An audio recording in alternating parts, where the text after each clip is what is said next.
कितने सब्जेक्ट होते हैं। आपके तीन एग्जाम होते हैं। अगर आप फेल हो गए किसी एग्जाम में, मेरी बैक आई किसी सेमेस्टर में,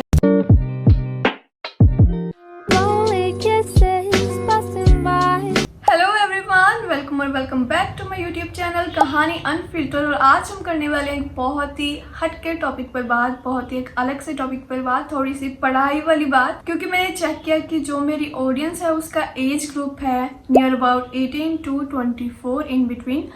तो मैंने सोचा क्यों ना उनके साथ कुछ जो मैंने एक्सपीरियंस किया अपनी ग्रेजुएशन के टाइम में। तो कुछ लोगों को तो ये भी नहीं पता होगा कि मैं ग्रेजुएट हूँ, मतलब कुछ किसी को लगता है कि मैं अभी किसी क्लास में ही होंगी। तो कोई बात नहीं, आपके सारे डाउट्स मैं साथ साथ में क्लियर करती जाऊंगी।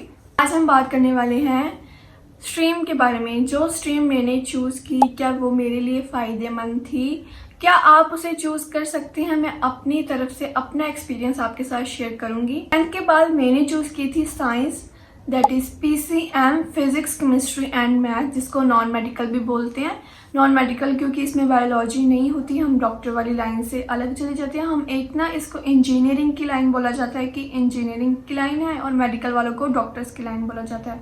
तो +1 +2 मैंने नॉन मेडिकल के साथ की थी और ठीक रहा था सफ़र। वो सफ़र थोड़ा कोरोना में निकल गया था। +1 तो फिर भी हमारी रेगुलर लगी थी, +2 तो हमारी कोरोना में निकल गई थी। तो जो वो बेस था ना, नॉन मेडिकल का जो बेस होता है +1 +2, +1 तो हमारी रेगुलर थी। +1 के एंड में आकर हमारे जो कोरोना का हो गया था मे बी, उसके एग्ज़ाम के टाइम पर हमारे एग्ज़ाम हो चुके थे +1 के।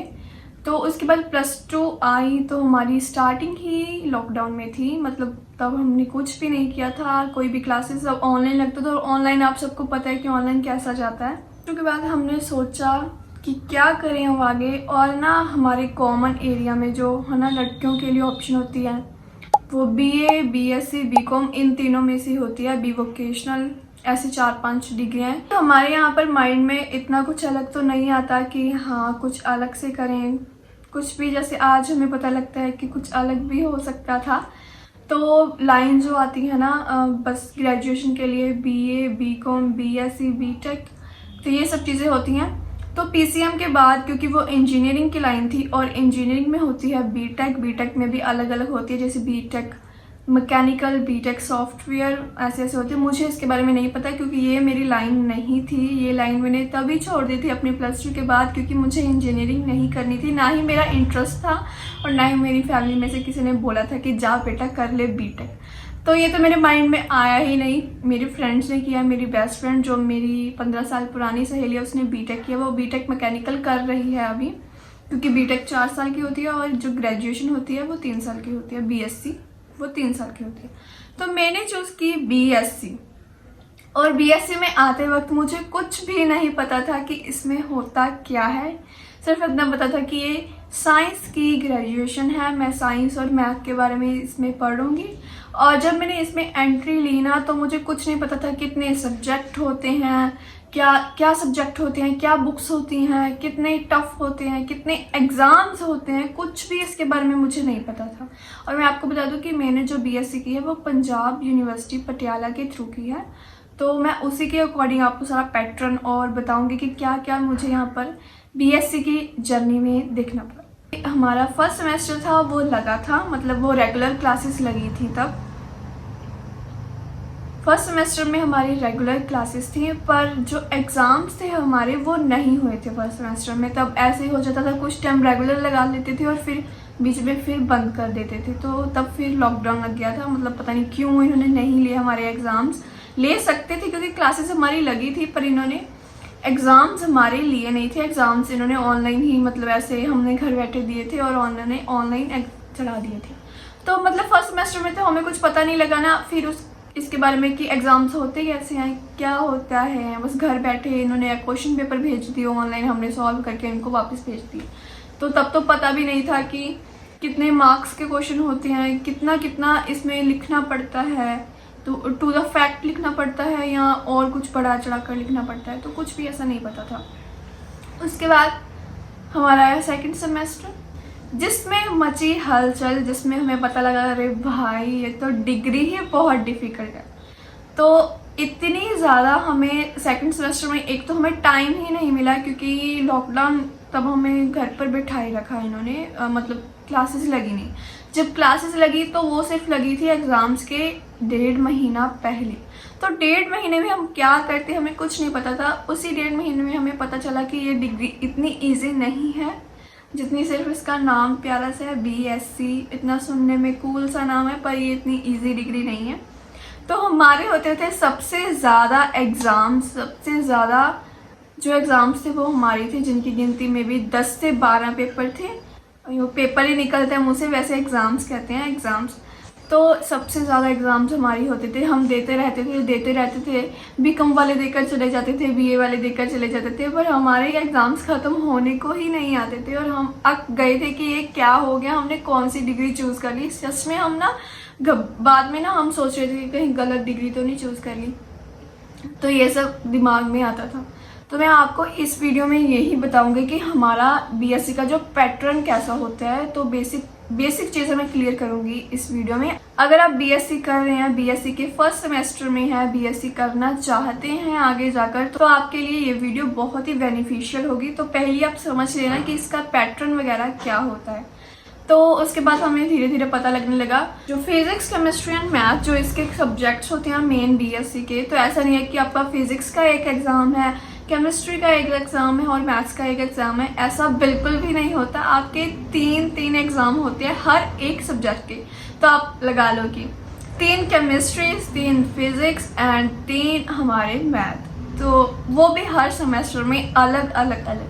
मतलब मैंने इस BSc की जर्नी में 18 मैथ किए हैं, 18 फिजिक्स की बुक्स की हैं और 18 केमिस्ट्री की बुक्स की हैं। और साथ ही में जो इसके और कंपलसरी सब्जेक्ट्स होते हैं जैसे इंग्लिश, पंजाबी, और हमारे यहाँ पर एक और सब्जेक्ट है ड्रग एब्यूज़, मैंने उसका भी एग्ज़ाम दिया था। और साथ में भी EVS, ऐसे 4-5 पेपर होते हैं जो अलग से होते हैं। इसलिए हमारे एग्ज़ाम ना ख़त्म होने के नहीं आते, 2-3 महीने चलते ही रहते हैं।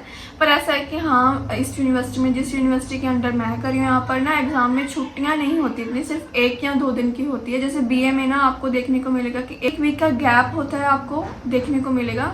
पर इसमें ऐसा नहीं होता, इसमें सिर्फ 1 या 2 दिन का गैप होता है, ज़्यादा से ज़्यादा 3 दिन का गैप तो आपको देखने को मिलेगा ही नहीं। मतलब ऐसा नहीं है कि आप एग्ज़ाम्स के 1-2 दिन पहले आकर आप पूरा सिलेबस कवर कर लोगे, तो ऐसा बिल्कुल भी नहीं होता। BA में ऐसा हो सकता है कि उन्हें 3-4 दिन दिए जाते हैं एग्ज़ाम के पहले, पर हमारे एग्ज़ाम में ऐसा नहीं होता। अगर तो उन्होंने एग्ज़ाम कंप्लीट करवाने हैं तो ये बस 15-20 दिन में 1-1 दिन का गैप लेकर कंप्लीट कर देते हैं। अगर इनको लटकाना है तो ये बहुत लटका देते हैं, ऐसा होता है। पर आपको देखने को ज़्यादातर ऐसे ही मिलेगा कि 1 या 2 दिन का गैप ही होता है बस। वो भी 2 दिन का तब होता है जब सैटरडे संडे आ जाए इकट्ठा साथ में, बिल्कुल भी नहीं आपको देखने को मिलेगा बाकी के दिनों में। इसके बाद 5th एंड 6th सेमेस्टर थोड़ा सा इजी होता है क्योंकि हम ना गो थ्रू हो चुके होते हैं कि यार ऐसे देना है एग्ज़ाम, ऐसे देना है, तो ये सब हम सीख चुके होते हैं। तो इसमें ना रिपेयर भी बहुत आती है, मतलब बैक आ जाती है आपकी। तो इसके बारे में मैं अपनी अगली वीडियो में शेयर करूंगी। पूरा रिजल्ट जो मेरा ग्रेजुएशन का कैसा रहा वो मैं अपनी अगली वीडियो में शेयर करूंगी। अगर आपको वो वीडियो भी देखनी है तो मुझे कमेंट करके जल्दी से बता देना।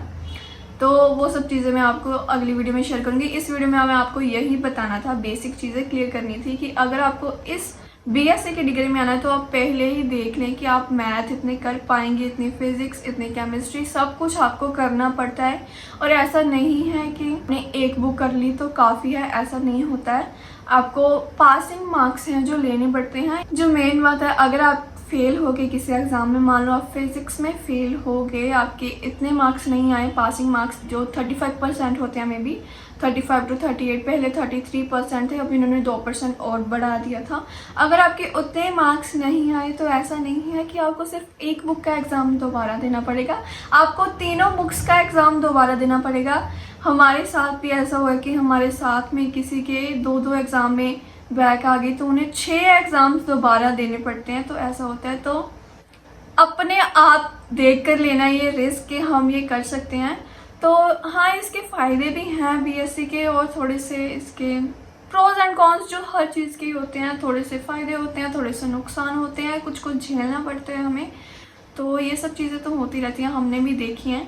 अभी 3 साल मेरे 3 साल मैंने इस जर्नी में लगाए हैं, तो मैं ये सब आपके साथ शेयर कर पा रही हूँ। और बहुत सारी चीज़ें हैं जो मैं आपके साथ शेयर करना चाहती हूँ, जो मैं आपका रिस्पांस आने पर आपके साथ शेयर करूँगी।